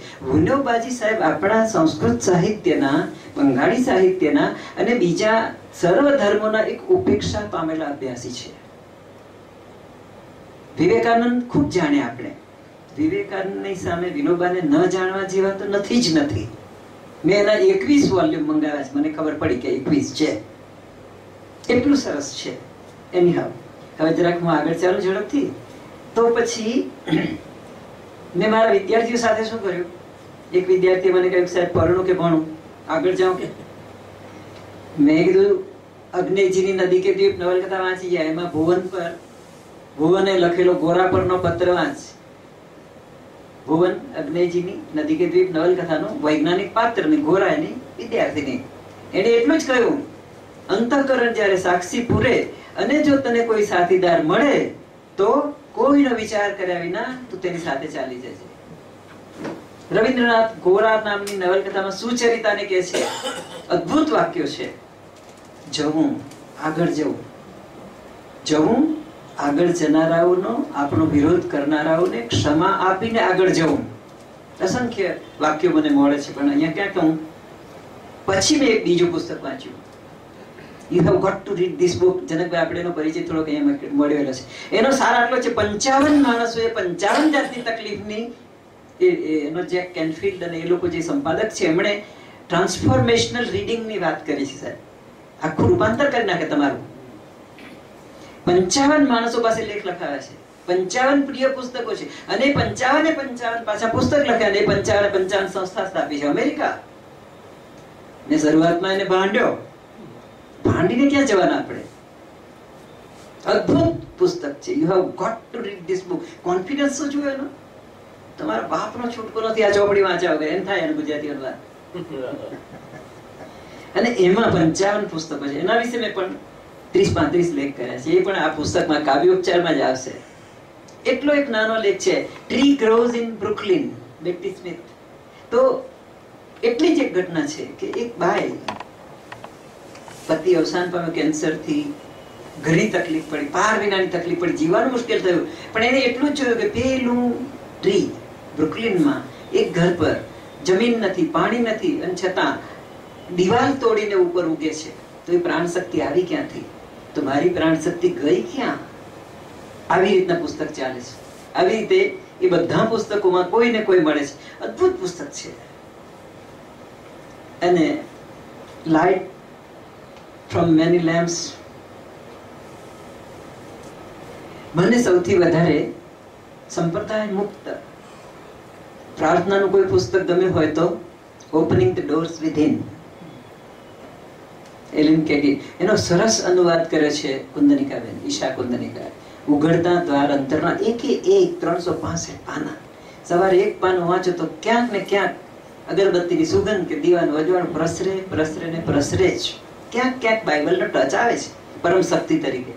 પણ એ પુસ્તક નહીં તો મેં મારા સ્વયં વિદ્યાર્થીને ભેટ આપ્યું હશે.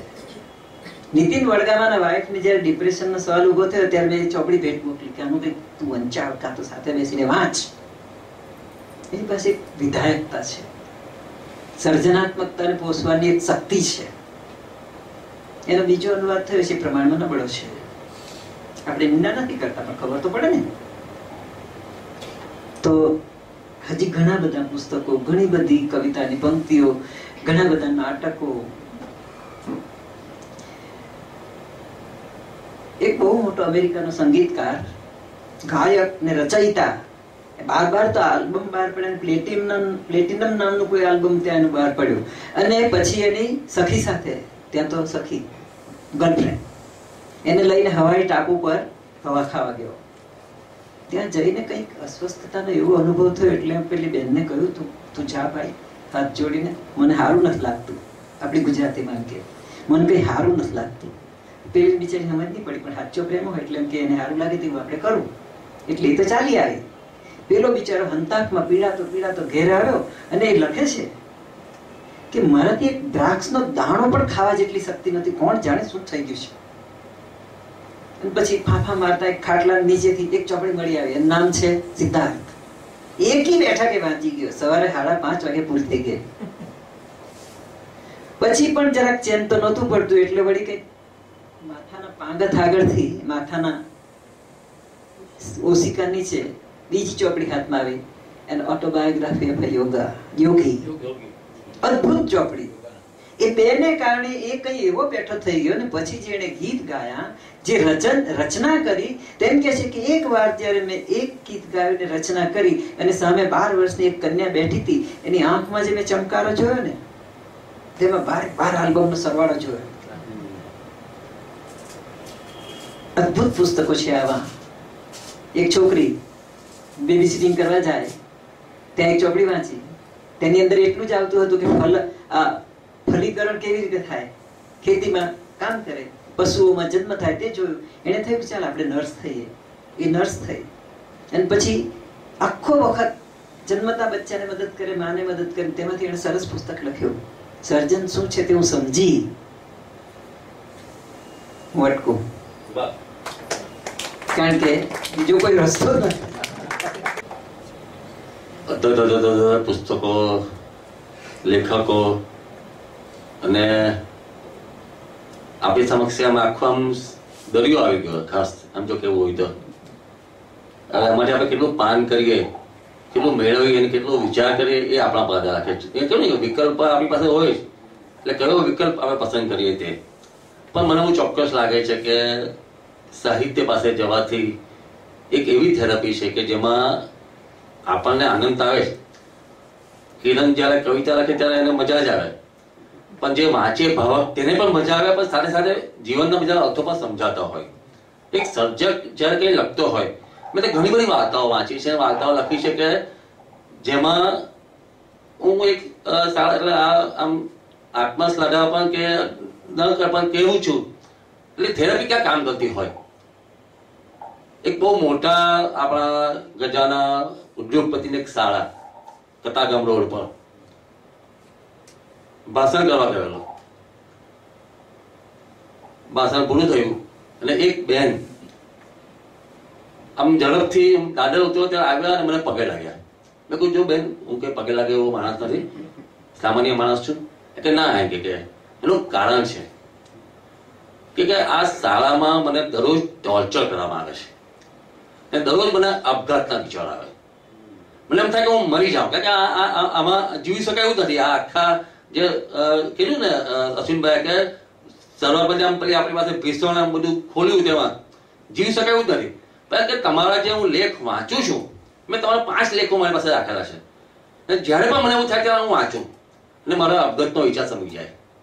એટલે ત્યારે આમ રીતસર મને આંખમાં આંસુ આવી ગયા કે આપણે ધારીએ તો બધા જ એવું કંઈ કરી શકીએ કે ભાઈ સાહિત્યનો જેટલો પણ પ્રચાર, કોઈ પણ કળાનો, એટલે સાહિત્ય એટલે એટલું, પણ સંગીત કોઈ પણ કળાનો આપણે જેટલો પ્રચાર કરીએ અને એના અર્થો લઈને કાઢવા સમજાવીએ. કારણ કે આમ જેમ સરળ લાગતું સાહિત્ય, અમે વાત કરી રવિન્દ્ર ટાગોરની બધા, આમ સરળ લાગે, પણ એમાં તમે ઊંડા ઉતરો તો ઘણું બધું ગહન હોય અને એ આપણે ઊંડાણ સુધી પહોંચવાનું છે. સપાટી પર નું છપછપિયા કરવા એના કરતા અંદર ઉતરીને તરવું, એની જે મજા છે એ અશ્વિનભાઈ આપણે બહુ સરસ રીતે સમજાવ્યું. એમને આપણે તાળીઓના ગણગણાટ વધાવીએ. કારણ કે આટલું બધું વાંચવું એ આપણા બસની વાત નથી, વાંચી જ નહીં શકીએ, પણ આ માણસ વાંચે એટલે પચાવે છે. ઇડિપસ વિશે વાત કરી હમણાં અશ્વિનભાઈ, રમેશભાઈ એના વિશે બહુ સરસ વ્યાખ્યાન કરવાના છે, 2 દિવસ આપણે રાખવાના છે. એટલે આ એક આખી શ્રેણી છે. રમેશભાઈ જે આપણી સાથે શેક્સપિયરની વાતો કરી એ પણ એક જાતની થેરપી હતી. તો આટલા આપણા સુરતમાં આટલા જ્ઞાનીઓ વસે છે, એનો આપણે લાભ લઈએ ને એ લાભ ઘણા બધા સુધી પહોંચાડીએ. રમેશભાઈને વિનંતી કે તો આવે અને એમની વાત કરે. રમેશભાઈ ઓછા. અશ્વિનભાઈ, ખૂબ ખૂબ અભિનંદન. મિત્રો, લગભગ 1.25 કલાક સુધી અજસ્રપણે અશ્વિન દેસાઈએ આપણને around the world in 80 days જેવી એક ગ્રંથ યાત્રા કરાવી છે. મોટા ભાગના પુસ્તકો આપણે ન વાંચ્યા હોય સ્વાભાવિક છે, બધું આપણે વાંચી શકતા નથી, એટલું બધું પ્રગટ થાય છે. પણ એમણે જે એના મુખ્ય મુદ્દાઓ હતા, જેના ઉપર ધ્યાન આપવા જેવું હતું, તે બધું એમણે બહુ જ સરળ રીતે આપણી સમક્ષ મૂકી આપ્યું. અને કેટલી વિવિધતા વાળા પુસ્તકોની એને આટલા સમયમાં વાત કરી. એટલે મેં શરૂઆતમાં કહ્યું, અશ્વિનભાઈ અભિનંદન. આ માણસ સાહેબનો વિદ્યાર્થી છું.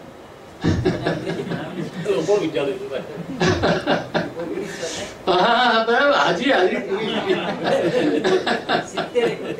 અંગ્રેજી સાથે MA કર્યું ત્યારે સાહેબ ભણાતા. હજી એક પાછળ બેઠો છે.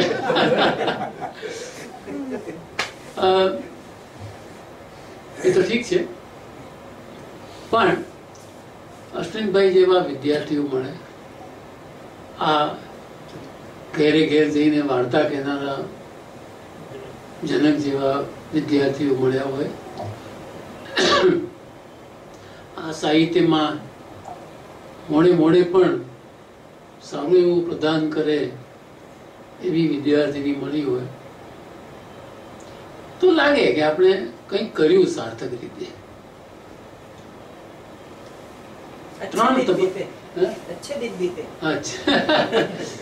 3 તબક્કાઓ આ પુસ્તકને વિશે આપણને પરિચિત છે. એક એવો તબક્કો હતો જ્યારે પુસ્તક પ્રાપ્ત કરવું લગભગ અશક્ય જેવું હતું.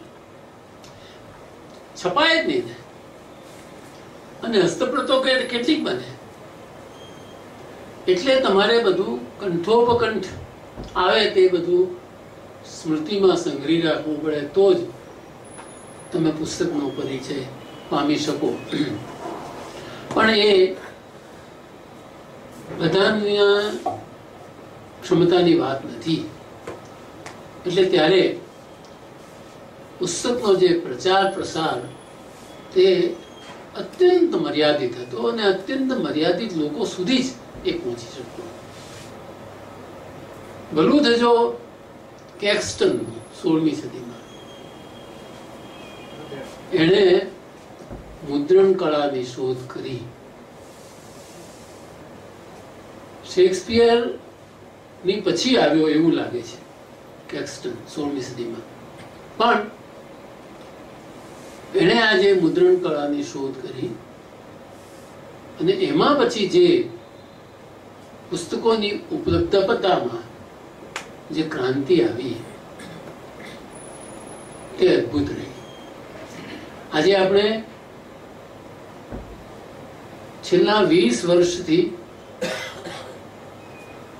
વિશ્વ પુસ્તક દિવસ આ તારીખે 23મી એપ્રિલે ઉજવીએ છીએ. શરૂઆતમાં બહુ સરસ કહ્યું કે 23મી એપ્રિલ એટલે શેક્સપિયરનો જન્મદિવસ, નિર્વાણ દિવસ. એ પણ ખરું, હા, 16મી 23મી.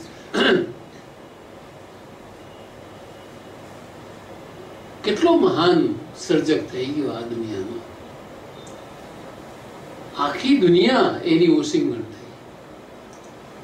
અહીંયા મેં મારાથી બન્યો એ રીતે શેક્સપિયરના નાટકોનું રસપાન કરાવ્યું,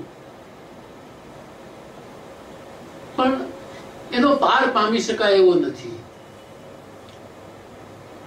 એમાં જેટલા ઊંડા ઉતરીએ, જેટલા ઊંડા ખૂંપીએ, એટલું કંઈક નવું નવું સતત આપણને મળ્યા કરે. જેમ વ્યાસના મહાભારતમાં સમગ્ર માનવ જાતમાં જે જાતના લોકો હોય છે તેનો બધાનો પરિચય પ્રાપ્ત થાય, લગભગ એવું મોટું કામ આ માણસે કર્યું છે. મુશ્કેલી એવી છે અત્યારે તો કે આપણે આ રોજે રોજની જીવન જંજાળમાં એટલા બધા અટવાયેલા રહીએ છીએ કે ઉત્તમ પુસ્તકો નો સંપર્ક રાખવા જેટલી આપણી અત્યારે તો વૃત્તિ નથી, અને એટલી કદાચ સુવિધાઓ પણ નથી. આમાં વળી પાછું ટીવી આવ્યું.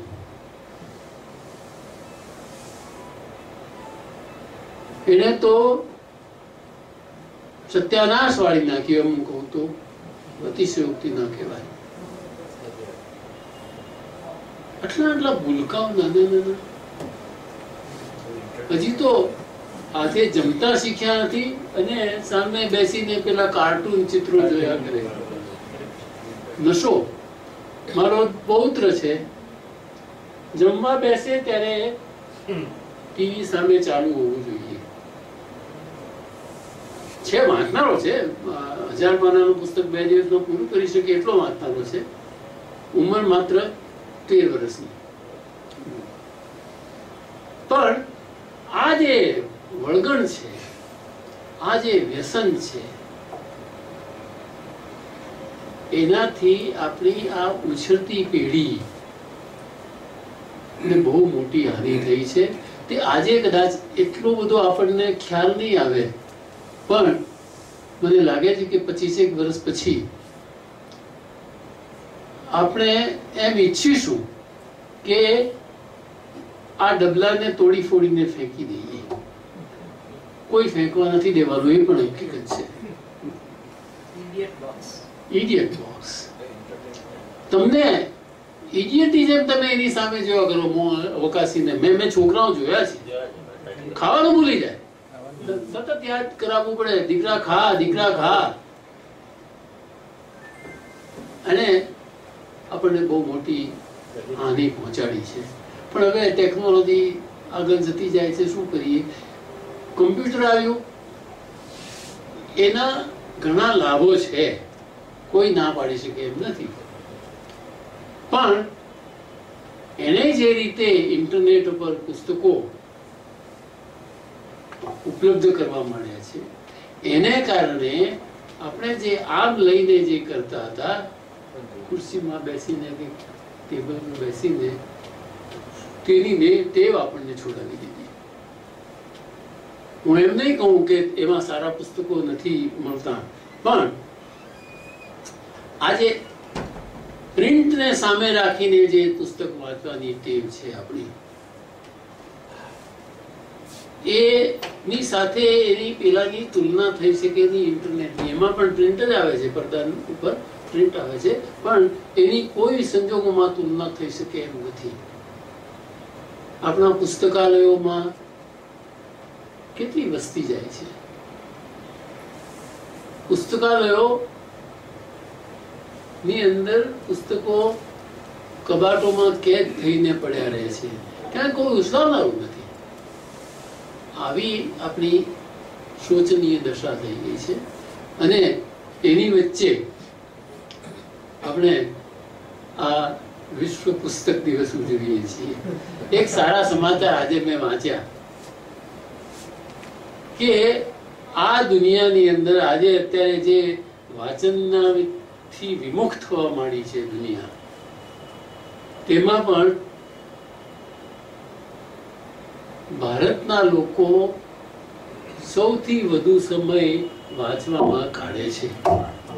10.57% કલાક, દિવસના 10.57 કલાક, એટલે લગભગ 11. સમજો ને, અમેરિકા આ નથી કરતું, એને 5% ઉપર કંઈક છે, 5 કલાકને ઉપરનું કંઈક છે. આ એક બહુ મને આમ પ્રોત્સાહિત કરે એવા સમાચાર વાંચવા મળ્યા. તો આ 10 કલાકમાં કોણ વાંચતું હશે? એ સવાલ આવે છે. આ 10 કલાક કોણ વાંચતું હશે? દુનિયામાં પુસ્તકોના કીડાઓ છે. પુસ્તકનું જેમને વ્યસન વળગેલું છે તેવા લોકો છે. અને એને કારણે આ જે સરેરાશ આવે છે ઊંચી, તેને કારણે આ થાય છે. બાકી તો અશ્વિનભાઈએ શરૂઆતમાં કહ્યું કે આપણે ચેક પાસબુકની સાથે જ વધારેમાં વધારે સંબંધ રાખતા હોઈએ છીએ. જરૂરી છે, બધું બરાબર છે, પણ તે સિવાય ઘણું વિશાળ બુક વર્લ્ડ છે. અને એ બુક વર્લ્ડથી આપણે જેટલા વધુને વધુ સંપર્કમાં રહીએ એટલું આપણું સંસ્કાર ધન વધારે સમૃદ્ધ બને છે. આજે આ વિશ્વ પુસ્તક દિવસની ઉજવણી રૂપે આપણે એક બહુ જ સંતર્પક એવું વ્યાખ્યાન અશ્વિનભાઈના મોઢે સાંભળ્યું. એ હું તો સંભળાવતો રહીશ, હું ધારું છું કે આપ સૌ પણ એને સંભળાવતા રહેશો. ભાઈ જનકે હમણાં વાત કરી, આ મારી કોઈ પબ્લિસિટી થઈ ગઈ એમ કહેવાય, પણ આ હું હવે જેની વાત અશ્વિનભાઈએ એમના વ્યાખ્યાન દરમિયાન કરી, તે સોફોક્લિસ 2500 વર્ષ પહેલા થઈ ગયેલો મહાન ગ્રીક નાટ્યકાર, એના નાટકો છેલ્લા શેક્સપિયરનું કામ પૂરું કર્યું ત્યાર પછી હું એના ઉપર જ ચોંટેલો છું. અને એના નાટકોનો મેં ગુજરાતી ભાષામાં શક્ય તેટલો સરળ લોકભોગ્ય રીતે અનુવાદ કર્યો છે. અને મારી એવી ઈચ્છા છે કે હું એમાં આગળ વધું તે પહેલા આપ સૌની સાથે મારો જે નાતો રહ્યો છે આટલો વખતનો, તે આપની સૌની આગળ પણ હું એ રજૂ કરું અને પછી હું એમાં પ્રકાશનમાં આગળ વધું એવી મારી ઈચ્છા મેં જનકને કહી અને એને કહું કે આપણે હવે એ ચોક્કસ રાખીએ. ક્યારે રાખશે તે તો એને જોવાનું છે. ફરીથી આપ સૌએ મારી વાત નહીં પણ અશ્વિનભાઈની વાત જે રસ ને રુચિપૂર્વક સાંભળી એ માટે આપ સૌને પણ ધન્યવાદ. Thank you. બે કાર્યક્રમની જાહેરાત કરી દે. નર્મદ સાહિત્ય સભા નર્મદ ચંદ્રક આપે છે સાહિત્યના 5 સ્વરૂપોમાં. આ વખતે સુરતના જ ઘણા બધા વિદ્યાર્થીઓ ભણી ચૂક્યા એવા અમારા ગુરુ નત્વસિંહ પરમારને એમના નિબંધ સંગ્રહ જગરુ માટે નર્મદ ચંદ્રક એનાયત કરવાના છે. એ 25મી તારીખે શનિવારે, આ શનિવારે 25 તારીખે આપણે એક સમારોહ યોજીશું. આપ સૌ એમાં હાજર રહેશો. અદ્ભુત નિબંધ સંગ્રહ છે અને એમાંથી પસાર થવાનું આપણે સૌને પણ ગમશે જ. તો આપ સૌ એમાં હાજર રહેશો. આપણે દર મહિના છેલ્લા રવિવારે આ સાહિત્યની વાત છે છતાં ઘણા બધા એમાં આવતા હોય છે એટલે કહી દઉં કે એ એક સંગીત થેરપી છે કે અમે કરાઓકે ટેક પર ગીતો ગાતા હોઈએ છીએ.